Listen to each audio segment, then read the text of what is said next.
केदारनाथ उंबरजे मित्रपरिवाराकडून पूरग्रस्त स्थलांतरित पशुधारकांना पशुखाद्याचं वाटप करण्यात आलं। अतिवृष्टीमुळे आलेल्या महापुरानं दक्षिण आणि उत्तर तालुक्यातील नदीकाठच्या बाधित शेतकऱ्यांच्या मुक्या प्राण्यांसाठी सकस पशुखाद्याचं वाटप स्थायी समितीचे माजी सभापती तथा कृषी उत्पन्न बाजार समितीचे माजी संचालक केदारनाथ उंबरजे मित्रपरिवाराकडून करण्यात आलं। 2 टन जोडगहू भुश्याचं अर्थात पशुखाद्याचं मोहोळ तालुक्यातील शिरापूर इथं वाटप करण्यात आलं।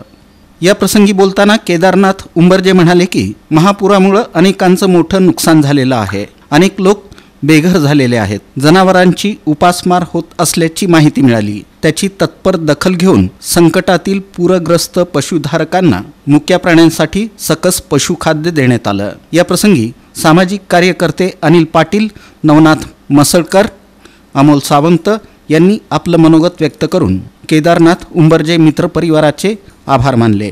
या प्रसंगी श्रीकांत ताकमोगे, अक्षय निकम, अनिल शिराळ, अप्पा कोळेकर, तुषार गोफणे, संभाजी भोसले, तम्मा तुगावे, योगेश दुलंगे, जगदीश वळसंगे, गणेश यारगले आणि शिरापूरमधील ग्रामस्थ उपस्थित होते।